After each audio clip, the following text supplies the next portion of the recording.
this edition of the Angels and Destinies show. Why is this show called this, you may ask? So I'll tell you. The acceptamine of angel is messenger, and the acceptamine of destiny is to make firm establish. So my guests and I bring you messages to establish what you need to know in the present. And of course, I like working with angels and the calmness they bring. Now, in a moment, I will introduce you to my wonderful guest, Christianne Wolff. But before that, I'd like to say thank you so much for watching the show live at a later date, as it means a lot to both of us to connect with like-minded people. Now, if you've never met me before, then my name is Rae, and I'm the founder of Radiant Angel Energy. And I'm a guide who helps you remember your divine presence so that you can heal your past, create your future, and transform your present to expand your consciousness, understand your spiritual path, get clarity on your next steps, and take charge of your destiny so you can fulfill your life purpose in this lifetime. Now, each episode of the show covers various themes of your journey, a mini guided meditation or an angel oracle card with the wisdom of my wonderful guests, like today's guest, Christianne Wolff, about how sugar blocks your intuition and is the biggest cause of disease. Now, Christianne is a multi-award winning best-selling author of 7 books in the Body Rescue Plan series, her latest being The Healed State. She is a healer and specializes in nutrition, fitness, and yoga, and who knows about the impact of processed sugar in your diet on your mind, body, and soul. Now, Christiane is particularly passionate about combining spiritual and relaxation practices with the fitness routine, using mindset to heal patterns in her unique body rescue plan. Christiane also has an amazing chocolate recipe, which I may have mentioned it once or twice to those that know me, that I've been using years to create the most tastiest, healthiest chocolate I've ever eaten, even if I do say so myself. And although my mum doesn't have a sweet tooth, she actually enjoys the chocolates I make, and always wants me to bring some round.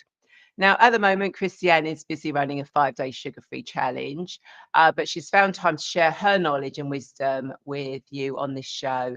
So without further delay, hello, Christiane, and welcome to the Angels and Destinies show. How are you today? Oh, hello. Yeah, good. Thank you. Thank you for having me. Lovely to be here.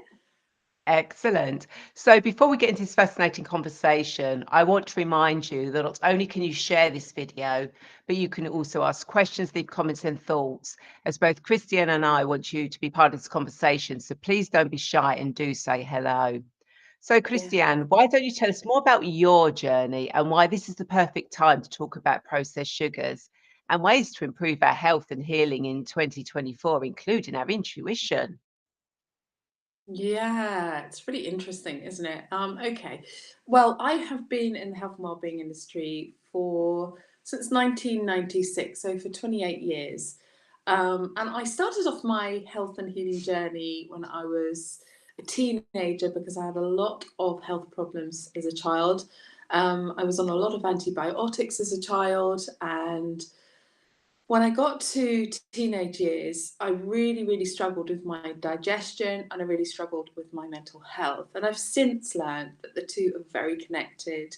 We make serotonin from our gut to our brain and not the other way around. And there's a whole host of reasons why your mental health and physical health can be affected when you have poor digestion. So I really went on a kind of journey of self-discovery from the age of 16. I really struggled at school to concentrate. I struggled to read. I failed all my exams. I played truant. I was really naughty, and I knew I wasn't stupid. Knew I was quite intelligent, but I had no ability to sit and kind of conform. So when I was 16, I realised I've got to do something because this isn't normal. And luckily, my eldest sister, who's 7 years older than me, she was studying to be a naturopath doctor and introduced me to the world of going sugar-free and nutrients. And she also introduced me to colonics. So at 16, I had a massive, massive shift in my personality, in my energy levels, my fitness levels, everything. It was quite extraordinary, the difference I felt. And I've been passionate ever since to help other people. I mean, I actually quit sugar when I was 16 for about 7 years because it made such a huge impact on my mental and physical health. My digestion improved, my depression was completely gone, anxiety completely gone, my skin looked amazing, you know, everything improved. And then in my early 20s, I joined the fitness industry.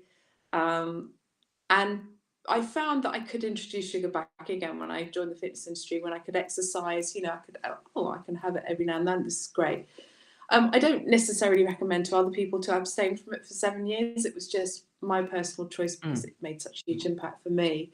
So yeah, ever since then, I've been really passionate about it. And I actually went to university and studied art, but I then started to do some various qualifications and health, fitness, wellness, yoga, meditation, you know, and I got so inspired and so into it that became my new path. I got some celebrity clients. I wrote for the national press. I wrote books, and it all kind of expanded from there. Oh, wow. And what got me there was the fact that as a 16-year-old, you know, for 7 years, you actually gave up sugar. When you think of a lot of 16-year-olds, that's the time when you're eating all that processed stuff and everything. Yeah, I know. I was quite a weird student at university 'cause, you know, I mean, everyone else was taking drugs and eating junk food and God knows what. I had this really healthy little shelf in my fridge, you know, all the people living with me thought I was a freak, but yeah. And there, you know, this was I started 1988 was when I was 16, and then I went to uni in the early 1990s, and there was nothing around to help, you know, really nothing. There was, you know, no nice little energy bar you could buy that was sugar free, or there was no books, there was nothing. So it was really a journey of self discovery and learning recipes that I could, you know, adapting recipes I knew could make sugar free. Kind of went from there. Yeah, that's absolutely amazing that you had that kind of like. I mean, did you always want to do that? You know, once you started understanding about that, and with your sister doing the training, did you actually want to follow in her footsteps, or were you looking at doing something completely different? No, I didn't. I mean, when I was at college, I did an art foundation, and then I went on to university to do art and design. So no, I didn't actually. When I left university, I got a job teaching art, and I thought, well, you know, the fitness industry was just starting to take off in the early 90s, and I thought, okay, well, if I teach aerobics, you know, I can do my art, my part time, and teach art. And it was, you know, it was kind of that mindset initially. And then I just saw there was just a huge gap in the market for people who just really needed help with their mindset, with clean eating, um, with the mental health and the physical health combined together in one program. You know, I just thought, oh, no one's doing this. No one's doing what I did for myself. So I started to get a few personal training clients, and it just it just went like that. Yeah, no, I can understand that, because it is something that I don't think we ever think about, you know, especially with children, you know, and you look at a lot of children these days that, you know, they're being brought up on the sugar stuff, the additive stuff, and sometimes you wonder, is that going towards some of the behaviours that we see in children these days? Yeah, most definitely. Yeah, 100%. I mean, artificial sweeteners, sugars, they're a toxin for the body. They're poisonous for the body. And actually, what we're seeing now in children is that children have fatty liver disease. And this never used to happen. Fatty liver disease was just something alcoholics used to have because your body, you know, your liver is the only place that can process alcohol. But with fructose, high fructose corn syrup, your liver is the only organ that can process that as well. So with the children, they're now getting fatty liver disease as well as adults, as well as many other mental health issues. And as I said, like your gut is where you make serotonin. It's where you make that feel good hormone. And if that gets suppressed when you have sugar, that gets suppressed. You can't make serotonin as efficiently because your insulin suppresses the production of serotonin. So Yeah, and it causes obesity, and that causes confidence issues in itself. So yeah. Yeah. So how does that affect us sort of like on a spiritual level as well, when we're eating sugar? Yeah. So I was always a very intuitive child, and I would say I had a bit of a healing gift early on in my childhood. However, when I was 16 and I gave up sugar, something really shifted within me intuitively. Like my third eye just completely opened, and it was something that I wasn't aware of before. I didn't know that food could affect not just your mental health, but your kind of spiritual health. Because when you have processed foods, when you have processed sugars, your blood sugar levels go sky high, then they fall to the floor. Your dopamine levels go completely out of whack. They go from really high to really low. And so, what this means pretty much is that you are in a permanent state of not being in homeostasis. And all your body wants to be is in homeostasis, which means balance. So, there are three ways it creates homeostasis. One, with your temperature, so you're not, if you're too hot, you sweat, if you're too cold, you shiver, but you're always at a core temperature.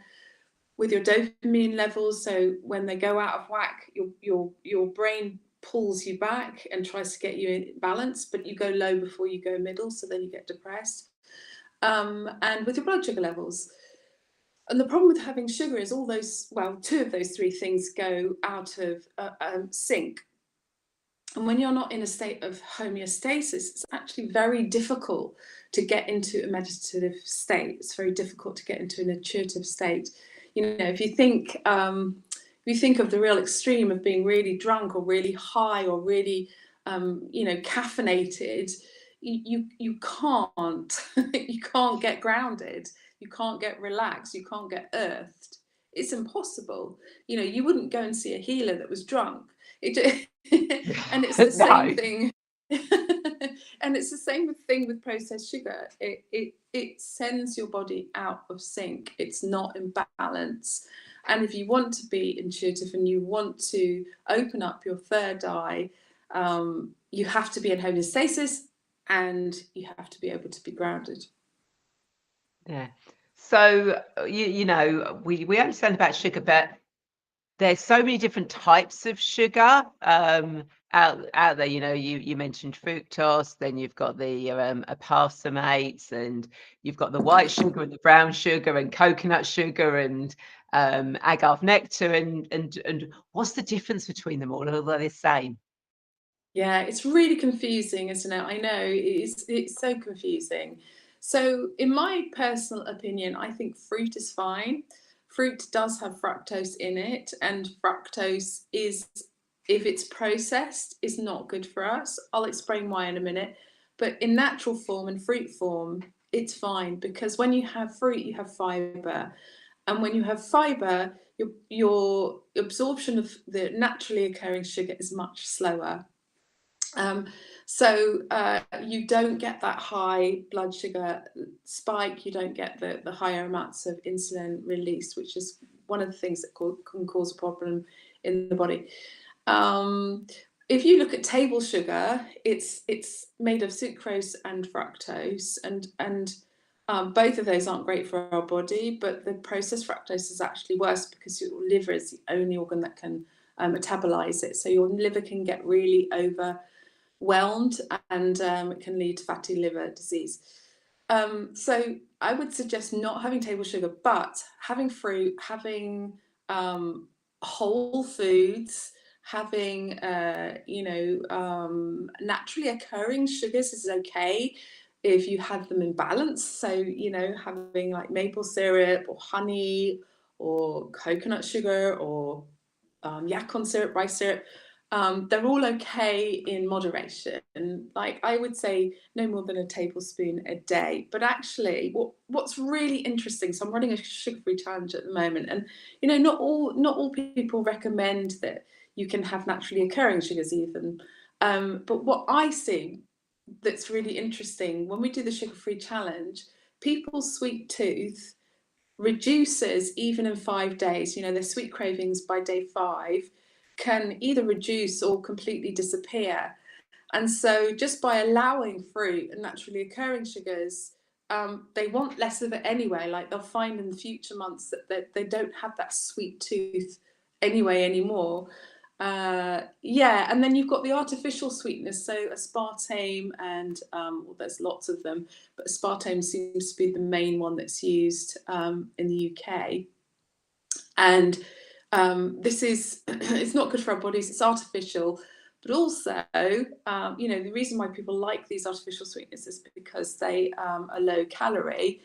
But interestingly, what happens is that when you have them, your body thinks you're having something sweet anyway, so your insulin levels rise anyway. So it's kind of pointless, you know. You make, you know, the best thing to have is naturally occurring sugars. They taste lovely, and they won't drive you to eat more and more and more sugar. Really interestingly, there's been some recent research that processed sugar actually suppresses your leptin levels, and leptin is a hormone that makes you feel full. So if you, when you have sugar, you don't feel full, you know, and you want more and more and more, and that's one of the reasons you are driven to crave it. Another reason is because your blood sugar levels going up and down. Yeah. Wow. It's just such a minefield, and it's amazing how, you know, it is really kind of like a poison, really, to our body. It is a poison. However, our bodies can cope with a small amount of poison, because that's our job of our liver to chuck out any of the junk. So, like with alcohol, for instance. Yeah. So we can have these kind of toxins in moderation, but the problem with using that word moderation is that sugar is really, really addictive. So, Mm. you know, I would say to people that once you know, I do the 5-day sugar-free challenge, and then we do the 12-week body rescue plan, and I get people to quit it for 12 weeks, which after 5 days is actually really easy because you've gone through the worst part. And then what I say to people after 12 weeks is to reintroduce it back, but in moderation. And by that stage, people can do that because they're no longer addicted to it. They're no longer using it to wake them up in the morning. They're no longer using it through depression or stress. They're no longer using it to give them energy. You know, they are literally just having it as a sweet treat, as something delicious. And when you do that, when you change your mindset around it and you don't physically crave it anymore, you can then have it like once a week.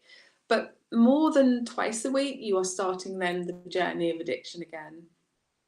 Yeah, no, that makes sense. Yeah, and I've done sort of like my own sort of like challenges with it, and my sweet tooth has definitely over the years got less and less. And as with chocolate, I can't eat commercial chocolate anymore. It's like since I make my own, uh, I can't really eat any other chocolate because, well, I can eat it, but if I have a tiny bit of, I'm like, and Yeah, isn't it? there's just Yeah, something. it's really interesting, isn't it? So, on the sugar-free challenge, did you do my sugar-free challenge? You made my homemade chocolate, right? Yeah, Years ago. ago. Yeah, yeah. So when we make our own chocolate, and it's very, very easy to do. It's just coconut Really oil, easy. a natural sweetener, and cacao powder. Basically, you can add other things to give it different flavors, but that's the basic form, and then you freeze it.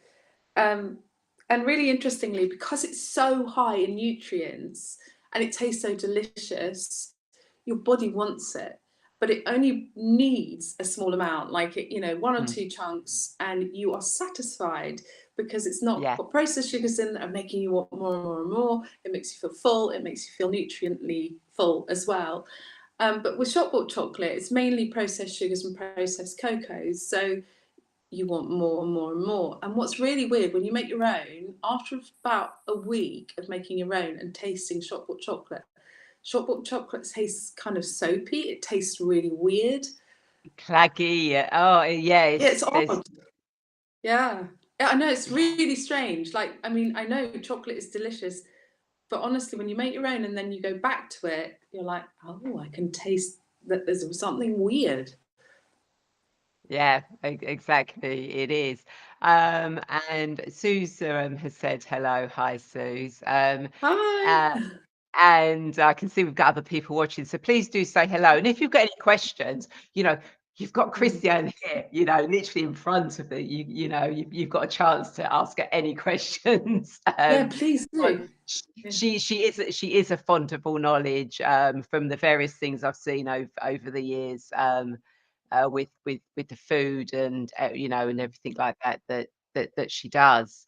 And there's another thing that I have noticed is people that look at the free from foods, like where they go for gluten free or milk free, or even vegan. The sugar content is so much higher than a normal.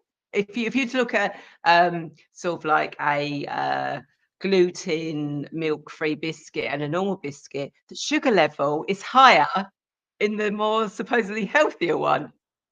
Yeah, I know. They do that with fat-free as well. Fat-free products are often high in sugar as well, or artificial sweeteners. There's always something to compromise the free from. Um, or they'll say sugar-free and it'll have loads of artificial sweetness in, or they'll say artificial sweet and it'll have loads of sugars in. Yeah, it's really interesting. So with supermarkets, about 75% of the produce that you buy in supermarkets has processed sugars in. Um, and it's for a reason, because the manufacturers of these products know that it's highly addictive and that you'll want more and more and more. So it's really interesting when you go into a supermarket, you might be aware of the price of certain things. And so, you might be aware that, oh, that price has gone up or that price has gone down. But with things with sugar in, you're not so aware of it because you just want it. You Mm. just physically need that, and then you don't care if the price has gone up or down. And the manufacturers and supermarkets know this, so they know that they can add sugar. And what's also interesting is I quite often have people coming to my sugar-free challenges who are like, well, I don't have a sweet tooth necessarily, but I'd like to learn how to get healthier. I've got pain in my joints, or I've got skin problems, digestion problems. And it turns out they're actually having a lot of sugar, but they're having a lot of sugar in savoury foods because they put sugar in savoury foods as well. And then they chuck a load of salt on it to mask the flavour of the sugar, but they put the sugar in it so you'll crave it. So yeah, like crisps and bread and crackers, a lot of them have sugar in. Yeah, and also sort of like the so-called healthy soups, where they go these, Yeah, sort of like natural healthy soup. You look in there and you go, well, sugar's not even at the end. It's sort of like near the beginning on there. Where does yeah, sugar come into soup? I know. I know. And vegetables are really sweet. Most vegetables are really sweet, so they don't need to do that at all. Yeah. So obviously sugar is just one, it's just one part of it. So sort of like with everything else that you need to look at with your health and your spiritual your intuition, your healing, your meditation. How do other foods tie into that as well? Well, I would say that any foods that give you an artificial high are going to really interfere with your spiritual energy. Yeah.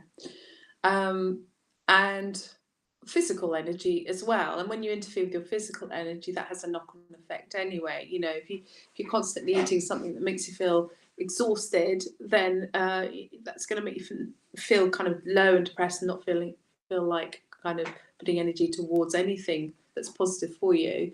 So yeah, sugar, caffeine, alcohol are the typical ones. Dairy as well to some degree. But I would say to anybody, like, um, go on your own journey of self-discovery and see how you feel when you abstain from these. Now, you will go through a bit of a detox phase where you don't feel good. So just understand that there's probably 3 to 4 days of not feeling great if you give up sugar, caffeine, or alcohol. If you have it consistently, like if you have it every day and you're quite dependent or addicted on it. But by day 4 is the day that you start to feel up and then see how much better you feel. Yeah, brilliant. And Graham is here. Hi, Graham. Good to see Hi, you. Graham. And Jill's Hi, here Jill. as well. So yeah, so you guys that have just joined us, if you've got any questions about sugar or diet or how they going with health or intuition, spiritual side, then please feel free to ask, because Christianne has had some celebrity clients, so you're getting her advice for free technically, Mm, um, yeah. on here, which is absolutely brilliant. So an author, how did that come about? I was writing for magazines and newspapers for a very long time, really almost at the start of my career. So I liked the writing malarkey, found it very therapeutic, and it helped me gain knowledge because I had to research. I love researching. And then, oh, 10 years ago, I was training a lady who was one of the editors of the Daily Express, and she was doing the body rescue plan. I had this plan already existed that I created, and she'd said, "This is amazing. You need to make this into a book." And I already had a kind of booklet, like about a 20-page booklet that I would give clients. And she said to me, "Look, if you write it, get it finished, get it printed by July, I will do two double-page spreads on it." So that was that was a real incentive for me. I was like, "Oh wow, okay." Um, we actually ran a gym at the time, and my husband and I, it was like a fitness and wellbeing centre in the UK. Um, and so yeah, I wrote the book. I wrote it day and night. I was really, it was an amazing process.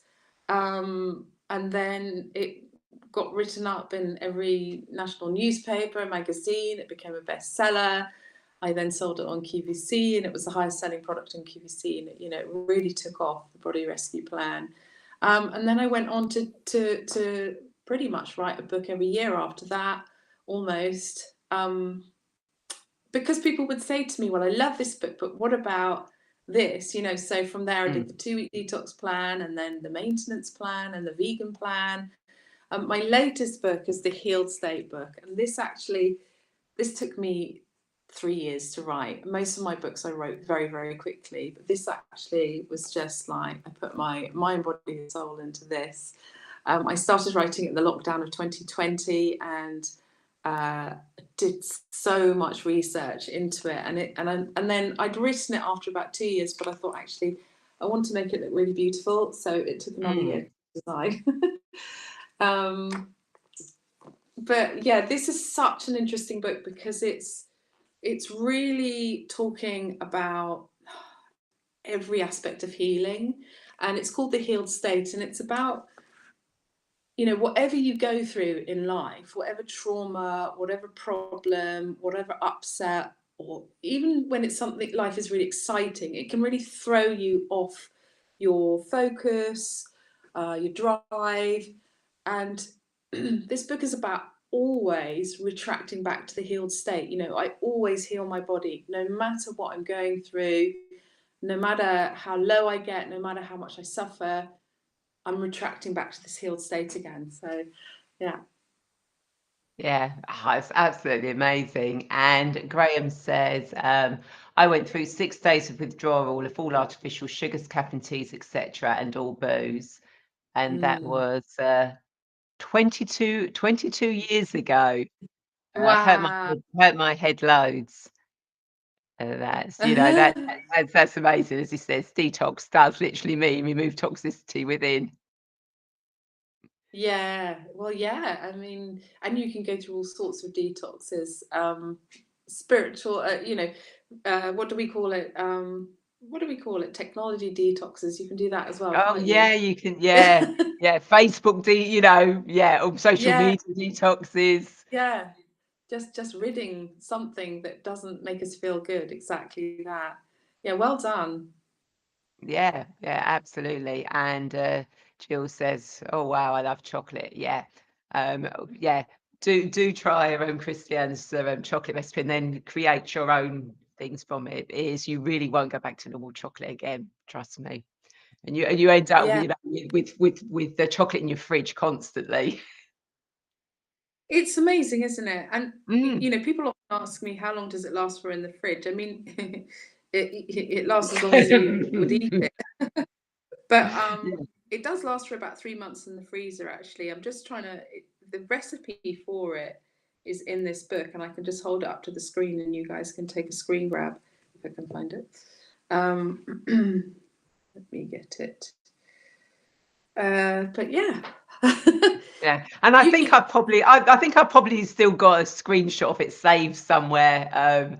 Anyway, that I can always add in the comments after the show. Anyway, for people Yeah, to actually sure. actually have a look at. But yeah, and Graham says I have major hypermetabolic system and cause many problems like with the sugars and caffeine, booze. And Oh, so wonderful. I'm guessing that means quick high energy. Well, metabolic syndrome tends to be caused from too much fructose, or having your liver overburdened, and then that having effects on your insulin levels, becoming insulin resistant. And there we go. That's it there. I'll just hold it. Oh, it's backwards. It's back to It's front. backwards. Yeah, I'm sure I've got it somewhere saved somewhere. So I'll dig it out. I won't put my version down because mine's completely. I use cacao butter and other, and add all these different weird concoctions. Well, I wouldn't say weird concoctions, but my hazelnut butter ones are really nice, like Ferrero Rocher without being Ferrero Rocher. Lovely. And, Yeah. which is really nice. I have a chocolate recipe book as well, actually. You do, And yes. I have, like, you can make, Twix, Bounty, whatever your favorite chocolate is. We put the recipes in there, but the healthy version. Yeah, I know. I've seen the Mars ones, really, really nice. They're really good. Yeah. But They again, interesting. are really, really good. They are really good. But interestingly, again, when you have them, if you eat a Mars bar, or if you eat a chocolate bar from, you go to your petrol station and buy one, you want another one straight away. Whereas with the homemade ones, you literally have a few bites, you're like, oh, I'm actually full. Yeah, exactly. Hence why it does last so long in the fridge. Unless you cut it into bites and you have a bit every day. But that's better. That's another matter. Yes, so Graham says, yeah, the way one's body makes from starches, sugars, extremely quick. And that for there. So is this new book, does it have more sort of like healing stuff than the previous book? I mean, were the previous books more about recipes and actual doing things more than the current books? The latest book sounds like it was more of a it was more like a spiritual kind of like way of doing it, Yeah. if that makes sense. Yeah, so the body rescue plan always had a spiritual component to it, because I am a healer, and I really understood that you can't just heal, you can't just get fitter and slimmer from just a diet or just exercise. You need mindset work as well. So we put 6 meditations into the plan, and there is a lot about trigger points and limiting beliefs and gratitude in the program. But with the healed state, it's a deeper journey of spirituality. I can read out the chapters. So stage 0 is the apathetic state. What are you resisting? Before healing comes grief. And then stage 1, the destructive state, so tuning into the pain that you have. Stage 2 is the artificial state. So what do we actually need to quit? What's making you sick? Then the raw state, which is asking if you're ready to be healed, because sometimes we're not. And then stage 4, allowing yourself pleasure. That's a big one. Stage 5, the heightened healing state. So we go through physical, mental, emotional, and spiritual. And I talk a lot about the vagus nerve, and how to rewire your brain, placebo and nocebo, which is absolutely fascinating. I can talk a bit about that if you want. And then the goddess energy. And then stage 6 is the healed state. So the process of being healed. So it's a much more deeper healing experience. Yeah, no, it sounds it. And Jill says, I suffer with depression and tend to go for a bar of chocolate when it gets bad. Mm. Yeah, I mean, the reason you're going for the bar of chocolate is because it gives you a high. It makes you feel good. It lights your dopamine on fire and gives you a blood sugar high. Gives you a burst of energy. So it's a real natural response. But the problem is, ultimately, it will suppress your serotonin levels and it will make you low. It will actually lead to depression. It's just like a drug. So if you make some homemade chocolates, you're still going to get um, a nice high, a good high, a feel good high, without all the negative stuff attached. Yeah, no, that makes sense. So we've already mentioned that when you reduce your sugar intake, your spirit, your intuition actually raises, and your third eye actually gets clear, etc.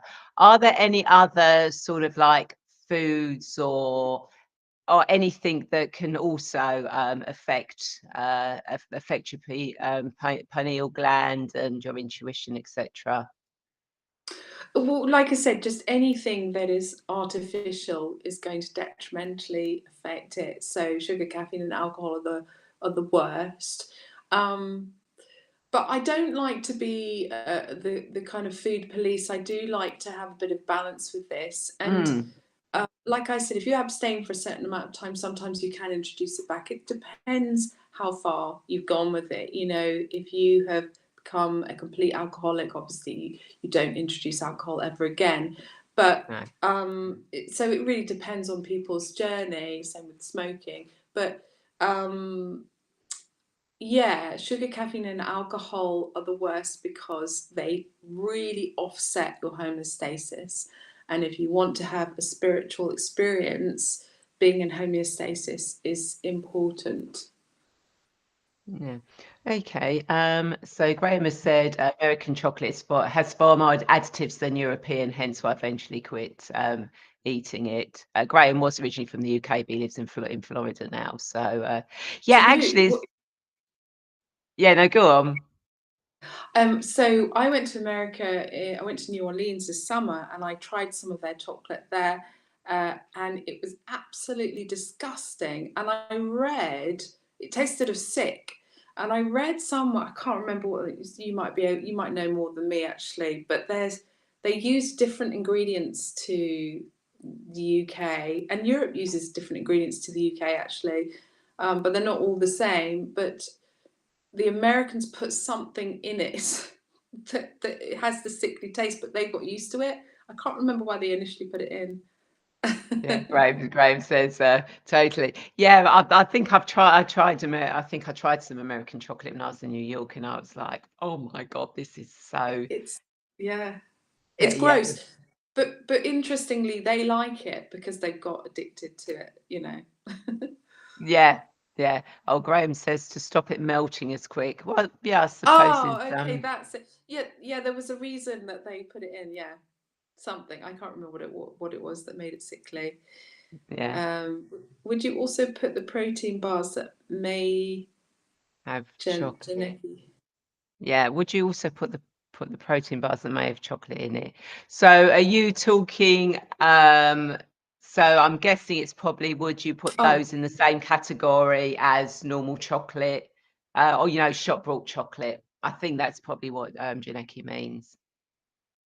yeah. So some protein bars are okay. You would have to look at the ingredients, but a lot of protein powders and a lot of protein bars have either sugar in or artificial sweeteners. So just check. Um, there's a company that I recommend called Sun Warrior, and they are vegan and they don't have processed nasties. I like their produce. Yeah. Yeah, that was what it was. And you also have recipes as well for protein bars, don't you? I have energy bars, yeah. Yeah, So energy bars. really, yeah, a really simple way of making an energy bar is half dried fruit, half nuts, and I like using almonds and cashews and dates and raisins. Blend that all together, make little bars out of it, freeze it, and you've got a beautiful protein bar. And again, because even though you're using dried fruit, it's got nutrients in it, so your body won't crave it as much as processed sugars. Yeah, and I've actually had a go at making them, and they are so easy to make. And it's Yeah, cheaper they're to buy the naked bars. much cheaper. Yeah, naked bars are Much, about much 75. cheaper. Yeah, Yeah, definitely. yeah. Although Graham can't digest nuts anymore. Oh, You Graham, can what are make we going to do with you? you can make them with seeds, or you can make them with oats as an alternative. Yeah, yeah. Unfortunately, I have to moderate my oats because I'm slightly intolerant to them, so I have to be careful about how many oats But again, as you said, it's like knowing what foods you can and you can't. And I know there are certain foods I can only have in small amounts because they just don't agree with me otherwise. If I have them in large amount. But again, that's sort of like the trial and error thing, which seems, you kind of think, oh my God, that takes forever, but you do feel so much better for it afterwards. Yeah, so a couple of things to add to that as well. Often oats are made in the same factories as gluten, so sometimes they can have gluten in there, and sometimes it can be the gluten that people are intolerant to rather than the oats. So if you try gluten-free oats, that could help. Also, oats are very difficult for most people to digest raw, so they're better either cooked, soaked, or blended to make into a flour. So that can be another reason. And then thirdly, your digestion is at its strongest between 7 and 11 in the morning. It's really strong in the morning and it's weaker in the evening. And the reason for that is because we basically don't want to do a poo in our sleep. you Yeah. know. So we want our digestion to be really nice and strong. It works with your melatonin levels, when the sun rises and your microbiome wake up and they get to work. So we tend to find that things that we might be slightly more intolerant to, we can process better kind of around lunchtime. If you have those foods in the evening, you might be like, oh, I've got really bad indigestion. So you can try that as well, changing the time of day. Yeah. No, I used to find when I had porridge for breakfast, my God, I'd be hungry within hours. Yeah. So it's better to have, if you are going to have porridge in the morning, adding a bit of protein and fat can really help. So adding something like almond nut butter or, any nut butter can really help the satiety afterwards. And it stops you having such a kind of high carb hit as well, adding the protein and the fat. Yeah, no, that sounds good. So, if no one else has got any more questions or anything, as you know, I normally ask my guests if they would like me to do a guided meditation or pull an angel oracle card. But I happen to know that Christianne actually has her own deck of oracle cards. So, I Christian, would do. you like to pull a card for everyone who's watching? Yeah, I'd love to. So I have my Healed State Oracle cards, and these are kind of like doing, the Healed State book is, it's got 6 stages to it, and you can work through those 6 stages, but you can also just open a page wherever you feel like you need help. And so using these cards is kind of similar. It's like a quicker way of just getting some intuition and guidance. So I will shuffle the deck for you and take a card. Oh, and this one's just kind of thrown out at me. I've Perfect. got two We here. like those ones. um, do you allow your breath to heal you? Focusing on your breath, taking long, deep breaths allows you to relax. When you get stressed, when you lose focus on yourself, remember to breathe. Shallow breathing leads to the sympathetic nervous response, creating fight or flight reaction, resulting in stress. Allow your breaths to heal you. Take 10 deep breaths now and notice how much calmer you feel. And the affirmation is, I fill my lungs with love. I fill my lungs with love. That's so beautiful. And it's really interesting because I've been talking to a lot of people recently, and we've been talking about breathing. Yeah. Well, breath work has become very fashionable recently, but actually it's been something I've taught for the last 30 years because people just don't breathe properly. People breathe through their shoulders, just by their posture, they can't get a good inhale through their diaphragm, through the rib cage. And your lungs actually sit right almost at the base of your rib cage, but we kind of think of our lungs being here, don't we? But actually, Yeah. they're really deep inside our torso. And if we don't get a good inhale, like I said, it sends signals to your sympathetic nervous system that you're stressed. Because if you think about it, the first response you have when you are really stressed, running away from a lion, is your heart beats faster, you do shallow breaths. So that's sending a signal, okay, we need lots more like high energy, high adrenaline, we've got to run. And that tends to be the state a lot of people are in. So just by taking 10 deep breaths, it's scientifically proven that lowers your cortisol levels. It's amazing. It's so powerful. Yeah, yeah, and I love it when there's science to back it out. And Graham, yes, I know it does help you to live if you breathe. So thanks for Yeah, there's that too. Yeah, yeah. I think that does help. But you want proper breathing, not sort of like panting breath constantly. Yeah. And actually, if you struggle sleeping, if you take 10 long deep breaths, probably get to sleep. It's so quick to send signals to your parasympathetic state to just calm. Your vagus nerve switches on and you're like, right, sleep. Yes, yes, and we all need sleep. So, Christianne, do you have any insights or thoughts or last words of wisdom to leave our viewers? Ooh,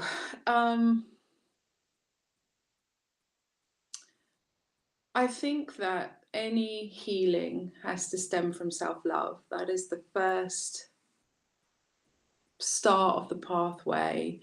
And if you start your path of healing from any other thought process, like you're doing it for someone else, you're doing it to gain something else, it usually leads to self-sabotage and destructive behavior. So for anyone wanting to live a healthier, happier life and, heal their traumas and rid their addictive behaviors, give yourself some self-love and self-care and let it stem from there. Beautiful. Yep, excellent reminder and excellent words of wisdom there. So I hope everyone that you've enjoyed this conversation and found it insightful, because I know I definitely have. So if people want to connect with you, Christianne, how do they do that? My website is thebodyrescueplan.com. I'm also on Instagram and Facebook on those as well. I'm actually running a 5-day sugar-free challenge at the moment. So if you're interested in that, it's thebodyrescueplan.com/sugar-free challenge. We're going to run it until Sunday. So if you want to come to that, it's really, really amazing. You'll get so much support and help. And most people quit after 5 days. Yeah, yeah. Although, like me, I did kind of like go a little bit on it, but it was years ago. On that. And Grain says, yeah, totally agree, Christiane, about about what you've just said. So thank you so much, everyone, for joining in the conversation and watching the show. And thank you so much, Christianne, for sharing your wisdom. It's been absolutely amazing. And of course, you know, for anyone watching, if you're now ready to remember your divine presence and step onto your spiritual multidimensional path, but you feel lost, confused, stuck, or alone, then please feel free to connect with me so that we can see where you are now and how we can help you move forward to take charge of your destiny so you can spread your wings and soar. And of course, you can receive a free future life progression recording to discover your destiny by seeing into your future to get guidance and clarity that you can use in your current life, as well as a couple of other free gifts by signing up to my newsletter on my email list. And again, everyone, thank you so much for watching. And I'd like to invite you to share this video, as I'm sure there are more people who feel lost and want to get clear on their destiny, just like you. And also could really do with, you know, hearing Christianne's message, you know, that maybe, you know, it might just help them on, you know, on their path to self-healing themselves. And of course, if you are watching this on YouTube, then please feel free to subscribe and hit that bell button to be notified when the show goes live, or I post new guided meditations. You know, and even with Christianne's social media, every like, comment, share really helps get our messages out there to more people and can be of benefit to them. And thank you, Susie, for watching, and thank you, Graham. And I will see everyone next week. Take care. Bye.